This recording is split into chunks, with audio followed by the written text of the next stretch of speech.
I will never eat anything out of a drive-thru again. After these files have came out and the shit that I have read, the shit that you have read, it made me start thinking about the seasonal McRib. So I did a little research about this frickin' McRib. It is singularly produced, solely produced in a factory called OSI in Chicago. Chicago produces a huge amount of these, but they're only around for a very limited time. With that being said, you can Google how much the FDA allows, percentage-wise, of human DNA to be found in commercial meats to be sold. The OSI plant, if you go to their website, during the 6-week period that they are selling the McRib sandwich, they go through 7 million pounds. They can have up to 6% human DNA in each patty. Yep. And that is perfectly legal. You can Google it. I ain't ever eaten McDonald's ever again. I haven't had McDonald's in years. Like, I may have had some fries here and there and things like that, but to go there to get a meal, it's been years, man. It's too expensive anyway. What are you gonna pay? Like, in Canada, you pay like $14, $15, tax and all, whatever, even more, for a little burger and some little fries and a drink. Come on, that's unreal. I'd rather wake up in the night and see that damn it clown standing above me than see the CEO of McDonald's. Facts. Is it true that No Frills has been locking up their ghee products? Yeah, it is, and people are not happy. You can check out the full story on nowtoronto.com. But what is ghee and why is it being locked up? Ghee is clarified butter, and it's mostly used in South Asian recipes. It's being locked up behind glass cabinets by some No Frills locations. The company says it's because they've been getting stolen a lot more recently, but some people are not happy. A lot of people on social media are saying that the move was racist, saying that other spreads and sauces were not locked away. Some are even saying they wouldn't be shopping at places like that anymore. You can find out more on what No Frills has to say about it on nowtoronto.com. Sidra, is it true that No Frills has been locking? Make it make sense. The people that are stealing everything, it's okay. But when somebody locks up their property, they're racist. This woke nonsense has to stop soon because it's a disease. It's a disease. Since when do you agree with your government? If you start agreeing with your government, then you're on the wrong track already, right? And all these people think, oh, our democratic leaders, our liberal leaders are fighting for us. They're not fighting for you. Wake the hell up. They're so corrupt. Just look at Minnesota. Look at the one place where there's all this violence happening. And where are they finding all this fraud? Minnesota. And they're fighting back. Stop looking at us. Stop attacking us. They're the ones committing fraud. The loudest ones are usually the guilty ones. Well, this is the state of things, people. You can get assaulted by people in the streets. They can get arrested. And the police themselves say, fair warning, a judge will probably let him out by tomorrow morning. So this guy tried to steal someone's phone, held them against a fence. Police came, stopped them. But they said this guy's been doing this for months now. He's been repeatedly being charged, arrested, and then released like the next morning. This is our system. We pay more taxes and more taxes for what? The government is not our friend, everybody. You need to start waking up to this fact that there's a bigger plan than you or me. We are at the bottom. They do not care about you. What I told you. What did I tell you guys? Part of why Hollywood's been in decline is because of them. Him, the podcast, they're stealing all. I didn't know, it was news to They're me. stealing all the fucking attention and time in the day from the movie business. The movie business, they hate him. The stream is getting the best of me. Get some rest, I'm serious, man. You starting to look fucked up, man. Your fucking eyes and shit. Your skin look dead. All right, you gotta let it go, man. It's the last one. You're not doing this 30-day shit no more. Business of Twitch and etc. is over $1 billion in ad revenue now. That money used to all just be at the studios. And growing. So the studios are like, what the fuck, man? Pause. Yeah, hold on. So you're telling me that they're what? Explain it to me. He walks around his house all day and just, he has a camera. What type of production? Are they spending $20 million? This is a cell phone. Though. I think it's an iPhone, to be honest with you. And they got it on the little thing. What do they call it? Little what is it called? Are you talking about the selfie stick? The selfie stick? Well, what do they go for? 3 million? 5 million? $20, I think, if I'm not mistaken. A selfie stick and an iPhone, and they're walking around. When you talk about a Kai Cenat, you're talking about a guy. We did a live stream and we had 750,000 people locked in for 8 or 9 hours. That's insane. Wild. But you're looking at Okay, this is the kind of topic I love. Centralization. You see, these centralized organizations start to panic when you start to do things outside of their world. And you definitely can nowadays, right? With technology, you can do anything. I'm into crypto.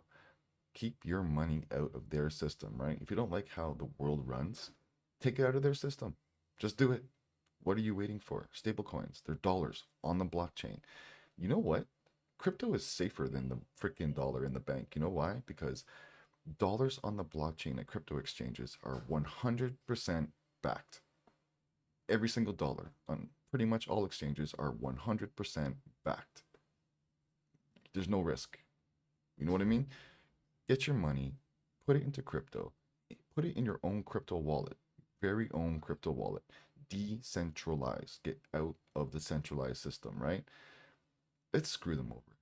You don't like the wars and shit that's happening? They're using the banks to make all this happen. Take your money out of banks. Banks make money off of your money. Put it into crypto where you make 3, 4, 5, 6, 7%. You can make more. DeFi. Look into it. The banks are fighting right now so you don't get that percentage. They're fighting crypto exchanges so you do not get yield, interest on your money. And the banks don't want to give you interest on your money. But they can, but they won't. They can lend one of your dollars out 10 times. Imagine you have $50 million in the bank, you have $10,000 in the bank, they can lend that out 10 times. And what do you see from that? Nothing. You get charged. You get charged. Meanwhile, they make a shit ton off of your money. Go into crypto, put it into your own personal wallet. I have links down below. If you don't want to use my links, don't use them. Just do your research. Go to places where you can get safe wallets, websites that are secure, so you don't go on Amazon. Do not do nothing on Amazon that's crypto related. Those wallets and things are not safe. Go directly to the source, okay? Crypto, cripple them, decentralize. Centralization, they're done. Just look at the Epstein files. I think we're done with the centralization. Super Bowl like numbers.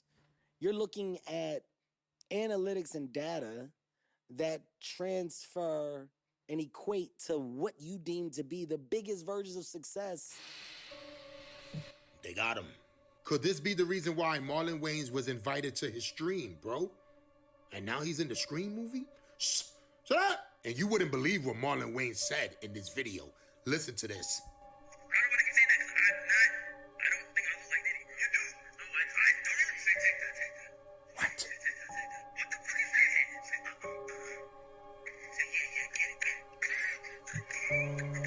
What the hell? What? What?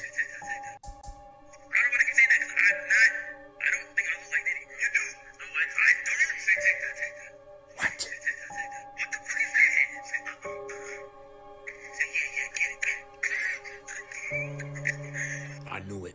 It's starting to look like Kai Cenat is finished. I don't think he's going to stream ever again. This is what people are saying. Like I said, I don't know if he's going to stream ever again. No.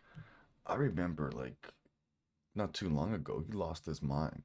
He was streaming or whatever, and he's saying he's not into politics, he's not into nothing, just what he wants to do, what he's doing. And he lost his mind. All these people like Kamala Harris and everybody coming at him, come join our team. And he's like, he wants nothing to do with any of that. He's just doing what he wants to do. Look at all these people coming out of the woodwork, eh? Just yapping in his ear, yapping in his hair. Entertainers, freaking politicians. This industry is sick. Now he's doing photo shoots for Gucci. Look at him, bro. He looks lost. He looks out of it. Look at him. Does he look happy about the decision he made? Who's this chick right here? Ah! Who is this lady right here?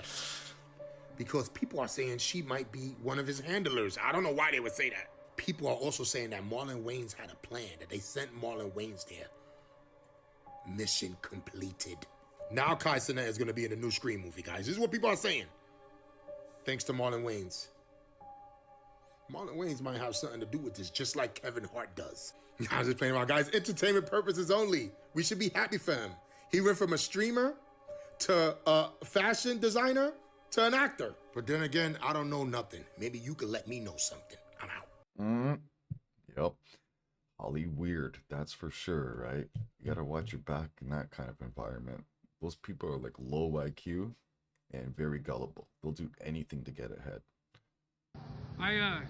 That's an interesting shirt there to say. That's an interesting shirt there to say the least. Yeah. What makes you decide to wear a shirt like that out? Because they kill children. Yep. Pretty much. Innocent people. Yep. Women, children, old people. They target them. Yep. They commit genocide. So that's why I wear it. You know what? You want to hear something interesting? It is actually illegal to protest against Israel in most U.S. states. In what? And to protest against Israel in most U.S. states. Yep. Well, that's... You believe that? That's wild, man. I didn't believe it until I looked it up myself. Someone told me. I was like, no way. Yep. Yeah, apparently in like 30 plus states, if you want to be a contractor, you have to sign a contract saying you will never speak ill of Israel. Ever. What does that have to do with signing a contract to work in the state that you're trying to apply to work in? Doesn't make any sense to me. Yep, almost every state it's illegal to that goes against free speech, man. Well, First Amendment. Now when it comes to them, man, they can cook the shit. They can make our president go start a war for them, you know? Yeah, that's true, man. It's like they say, you know who controls you by who you can't criticize. Ah, there you go. So Putin and Netanyahu both have a piece of him then, huh? Yeah. It's a crazy world, man. Crazy. I hear you. Well, good to see you out, man. We're out here every Saturday doing this. Yeah, I come every couple weeks. I try to make it out and show support for everything. And, What's your name? Trump, Dylan. Dylan? Steve. Nice to meet you, man. Nice to meet you. Trump's a monster, man. Fucking A. Take care. You too. Yeah. But what I find weird is that these Epstein files, if the Democrats had anything on Trump in those Epstein files, anything, they would have released it while Biden was in office, right? Wouldn't they have? So them saying that, oh look, he's in the files, they've all read the files, they've seen the files, but they're just shouting at, oh, Trump's in the files, but they're not talking about who's really in the files and who's really being accused of doing stuff, right? But they'll always go, oh, Trump. I don't know, what have they charged him with? Like 34 times they've tried to arrest him and nothing has stuck except one or two things he had to pay fines for. But don't you think if they had anything on Trump that they would have freaking put it out there by now? That's just logic to me. They would have put it out there by now. He would have been in jail by now if he had done something that's very obvious in those files. And hey, I'm not saying anybody's the best. You should not idolize one person totally. That's just common sense, right? Because nobody's ever going to feel the same way you feel about every subject. It's never going to happen. You just got to respect people mutually until they cross that line, and then, it's on. You've been accused of being a war criminal. If you went to go to several countries in Europe, you're going to get arrested. This is not just mad campus radicalism. This is a feeling around the world. You said it yourself to us just now. In public opinion around the world, Israel is doing very poorly. And it's doing very poorly because people see a country that is behaving in a way that is not compatible with being a liberal democracy. And therefore, I think you have a problem. I think that loss of public opinion, what struck me from your autobiography was how subtly and for how long you have understood this. You know that political power comes from public opinion, and you know that you need to win the battle of public opinion, and you're losing it. You've absolutely lost it in Europe, but much more worryingly for you, you're losing it in America. Israel is behaving in a way that we think is incompatible with the kind of liberal democracy that he claims to be. Well, the liberal democracies, the ideas, the values that we cherish, exactly. Prime Minister, it really isn't just extreme radicals. There are huge numbers of people who are concerned about Israel's behavior, frankly, including people like me. All right, so this is a history lesson here. Keep your freaking ears open. One book I wrote in about 1975 was the history of the Hungarian uprising of 1956 against the communist occupation of Hungary, for which I had access to a certain number of CIA files, which were very interesting because the CIA carried out in-depth psychological interrogations of a large number of the Hungarian refugees who came to this country after 1956. But the odd thing was that when I began writing that book, I discovered from the CIA files that the Hungarian people, when they started that uprising, it began as an anti-Jewish pogrom. It was essentially an anti-Jewish revolution and not an anti-communist revolution to begin with for the first few days. The Hungarian people regarded their government in the 1950s as being a Jewish government. And they regarded the secret police, the dreaded Államvédelmi Hatóság, the AVH, as being a Jewish secret police. And essentially it was, because when the Red Army entered Hungary in 1945, they brought back into Hungary all the Jews who had taken refuge in the Soviet Union, and they were the ones who got the plum jobs, and they were the ones who got the trustworthy jobs as secret police chiefs and as torturers. And that's why the Jews were so hated in Hungary by 1956, because they were regarded as the people who had inflicted this nameless misery on the Hungarian people. And so the uprising began as an anti-Jewish uprising. Every one of the Hungarian leaders at that time in 1956, Rákosi and Farkas and Gero and the rest of the Hungarian leaders, they were all Jews. And I never realized that when I set out to write it. It's an extraordinary fact, the way these things are kept away from the public consciousness. In particular, the Russia thing too, during the First World War, the Tsar, they got executed and communism took over. That was all done by Jewish people. All Jewish leaders took over for communism. It took over and turned Russia into communist Russia. That was all done by Jewish people taking over and taking control. And apparently, like 20 million Russians were killed during this time. This is unreal. Like the Gulag, right? Christians, like 20 million Christians, the Jewish leaders killed. And no one talks about that. the local population had bitter scores to settle with the Jews, because during the 1 year when those countries were occupied from 1940 to 1941 under the Hitler-Stalin Pact, they were occupied by the Soviet Union. The NKVD, which was the secret police, the forerunner of the KGB, had occupied those three countries with a reign of terror, and using largely Jewish officers, because the KGB or the NKVD was largely Jewish officers at that time. They had carried out a rule of liquidation and purge in those three countries, murdering hundreds of thousands of local middle-class entrepreneurs. The priests, the businessmen, the intellectuals were rounded up, driven off at dead of night by the communists, by these Jewish organizations, and murdered. And a year later, when Hitler's armies invaded and marched through these countries, they found the local population busy solving the Jewish problem for them, taking revenge. Nobody likes talking about that now, but if you read the records, particularly the German military records, where the reports are coming to Hitler's headquarters saying, when we arrived in Riga, we found the local population busy exterminating the Jews, what shall we do? And from Hitler's headquarters back goes a signal saying, don't interfere. Don't interfere. This is the true story of what happened, but it's an unpopular story. And of course, inevitably, when the book came out, I was accused of anti-Semitism for having written it. But what am I supposed to do when you discover something as a historian? Yep. Are you supposed to try and pretend it isn't that? Isn't that the case all the time? You can't, these are the only people you cannot talk about. And they run the media, your corporations, all your organizations, they run everything. Don't be fooled, man. APAC. It seems like every government official has to check with their handler, and their handler is APAC, a Jewish organization. So they got their hands in everything.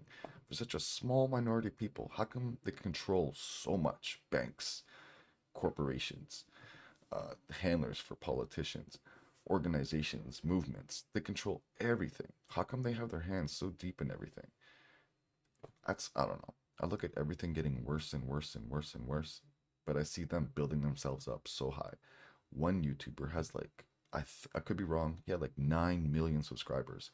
His Patreon cut like that. And he does stories on people all over America, all over the world, every race, ethnicity. He just goes where the story is, He went to a Jewish community in New Jersey and asked how can they support like 8, 6, 10 kids each family? Like, what do you guys do for a living and this kind of stuff? It's a whole Jewish community in New Jersey. They all get welfare. That's what they do. And as soon as this guy put this story on his YouTube, he has like 9 million followers, something like that. They cut his Patreon. And he's done stories on everything, every ethnicity, every race. But as soon as he hit that community, he started losing sponsors. He started losing his income, his way of life, just like that. So there's something to be said about this. There is something to be said about this, I have to say. This is scary. This is the one thing you can't talk about, and it seems to be the one thing that controls everything. And if you do pretend it isn't that, you're doing the Jewish people more harm than good.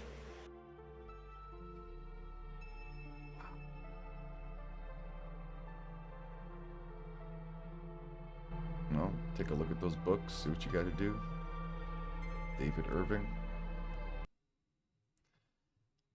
I've seen too many videos, man. It's just disgusting behavior. I can't even say some things that I want to say because it's that bad that I've seen. Unfreaking real. Anyway. All right, this last one. Check it out. It's pretty wild. This is at 1933 Chicago Fair. Auspices of the Jewish Agency for Palestine. The Romance of a People, which the Jewish Agency for Palestine supported and sponsored, was the highlight of Jewish Day at the Chicago World's Fair. It was really something that there even existed a Jewish Day at the fair. There were a lot of ethnic days, and we'll talk a little bit about how Jewish Day came to be one of them. But it was the highlight. It would use a chorus of over 3,500 people, colossal stage properties, as you can imagine. And that's a child they're putting into the god Moloch or something like that. People, child sacrifice. That's what the Jewish people are doing right there. Amplified sound, the very latest in lighting effects, music that spanned 4,000 years of Jewish history and experience in diaspora. And you may ask, how could a minority population coming under attack, as it was, assert its pride so forcefully at an international exposition? And the answer lies, Damn, I would have loved to seen that, but I think the whole point was to see the ritual. That was not too long ago. They still believe in these things, people, so be very careful. If you ever read their books, it's like we are lesser than them. Same as Islam, we are lesser than them. That's pretty much why I don't respect those religions, because they have to kill everybody else off the face of this earth, and then they're just left, and then that's their idea of power and freedom. No, Jesus just said love. So yeah, take that as you may.